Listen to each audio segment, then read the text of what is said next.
యెషయా గ్రంథం 43వ అధ్యాయము 1వ వచనం.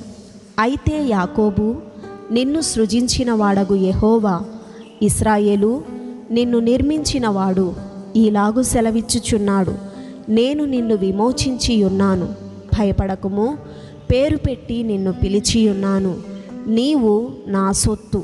2వ వచనం. నీవు జలములలో బడి దాటునప్పుడు నేను నీకు తోడయ్యుందును, నదులలో బడి వెళ్ళునప్పుడు అవి నీ మీద పొర్లి పారవు, నీవు అగ్ని మధ్యను నడచునప్పుడు కాలిపోవు, జ్వాలలు నిన్ను కాల్చవు. 3వ వచనం. యెహోవానగు నేను నీకు దేవుడను, ఇశ్రాయేలు పరిశుద్ధ దేవుడనైన నేనే నిన్ను రక్షించువాడను, నీ ప్రాణరక్షణ క్రయముగా ఐగుప్తును ఇచ్చియున్నాను, నీకు బదులుగా కూషును సెబాను ఇచ్చియున్నాను. 4వ వచనం. నీవు నా దృష్టికి ప్రియుడవైనందున ఘనుడవైతివి, నేను నిన్ను ప్రేమించుచున్నాను గనుక నీకు ప్రతిగా మనుష్యులను అప్పగించుచున్నాను, నీ ప్రాణమునకు ప్రతిగా జనములను అప్పగించుచున్నాను. 5వ వచనం. భయపడకుము, నేను నీకు తోడై ఉన్నాను, తూర్పు నుండి నీ సంతానమును తెప్పించెదను, పడమటి నుండి నిన్ను సమకూర్చి రప్పించెదను. 6వ వచనం. అప్పగింపుమని ఉత్తర దిక్కునకు ఆజ్ఞ ఇచ్చెదను, బిగబట్టవద్దని దక్షిణ దిక్కునకు ఆజ్ఞ ఇచ్చెదను. దూరము నుండి నా కుమారులను, భూదిగంతము నుండి నా కుమార్తెలను తెప్పించుము. 7వ వచనం. నా మహిమ నిమిత్తము నేను సృజించిన వారిని, నా నామము పెట్టబడిన వారినందరినీ తెప్పించుము, నేనే వారిని కలుగజేసి తిని, వారిని పుట్టించిన వాడను నేనే. 8వ వచనం. కన్నులుండి అంధులైన వారిని, చెవులుండి బధిరులైన వారిని తీసుకొని రండి. 9వ వచనం. సర్వజనులారా, గుంపు కూడి రండి, జనములు కూర్చబడవలెను, వారిలో ఎవరు ఇట్టి సంగతులు తెలియజేయుదురు? పూర్వకాలమున జరిగిన వాటిని ఎవరు మాకు వినిపించుదురు? తాము నిర్దోషులమని తీర్పు పొందునట్లు తమ సాక్షులను తేవలెను, లేదా విని సత్యమే అని ఒప్పుకొనవలెను. 10వ వచనం. మీరు తెలిసికొని నన్ను నమ్మి నేనే ఆయననని గ్రహించున్నట్లు మీరును నేను ఏర్పరచుకొనిన నా సేవకుడును నాకు సాక్షులు. నాకు ముందుగా ఏ దేవుడును నిర్మింపబడలేదు, నా తరువాత ఏ దేవుడు నుండడు. 11వ వచనం. నేనే యెహోవాను, నేను తప్ప వేరొక రక్షకుడు లేడు. 12వ వచనం. ప్రకటించిన వాడను నేనే, రక్షించిన వాడను నేనే, దాన్ని గ్రహింపజేసిన వాడను నేనే, ఏ అన్యదేవతయు మీలో నుండి ఉండలేదు, నేనే దేవుడను, మీరే నాకు సాక్షులు.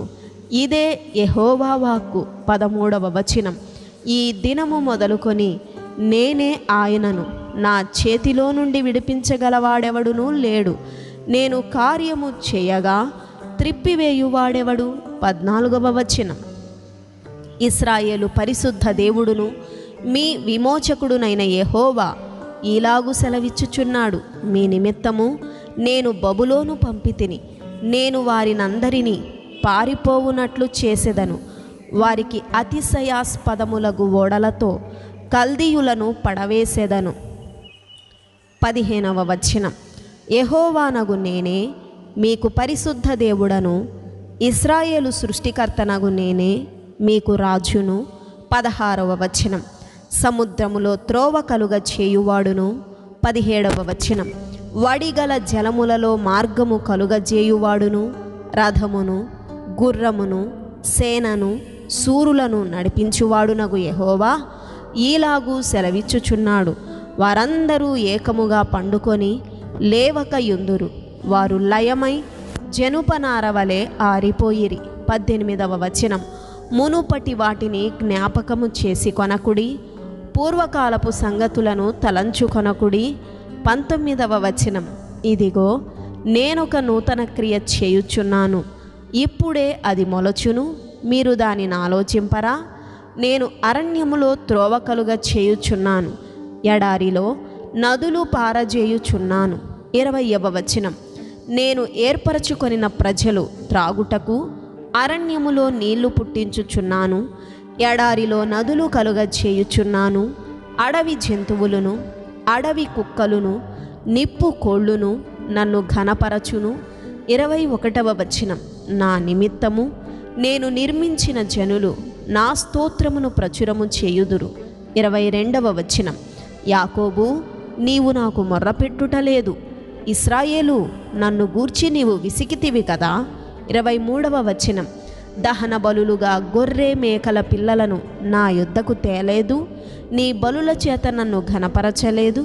నైవేద్యములు చేయవలెనని నేను నిన్ను బలవంత పెట్టలేదు, ధూపము వేయవలెనని నేను నిన్ను విసిగింపలేదు. 24వ వచనం. నా నిమిత్తము సువాసన గల లవంగపు చెక్కను నీవు రోకలిచ్చి కొనలేదు, నీ బలి పశువుల క్రొవ్వు చేత నన్ను తృప్తిపరచలేదు, సరే కదా. నీ పాపముల చేత నీవు నన్ను విసికించితివి, నీ దోషముల చేత నన్ను ఆయాస పెట్టితివి. 25వ వచనం. నేనే నా చిత్తానుసారముగా నీ అతిక్రమములను తుడిచివేయుచున్నాను, నేను నీ పాపములను జ్ఞాపకము చేసుకొనను. 26వ వచనం. నాకు జ్ఞాపకము చేయుము, మనము కూడి వాదింతుము. నీవు నీతిమంతుడవుగా తీర్చబడినట్లు నీ వ్యాజ్యమును వివరించుము. 27వ వచనం. నీ మూలపితరుడు పాపము చేసిన వాడే, నీ మధ్యవర్తులు నా మీద తిరుగుబాటు చేసిన వారే. 28వ వచనం. కావున నేను ప్రతిష్ఠితులకు నీ ప్రధానులను అపవిత్రపరచితిని, యాకోబును శపించి తిని, ఇశ్రాయేలును దూషణ పాలు చేసి తిని. ఆమెన్.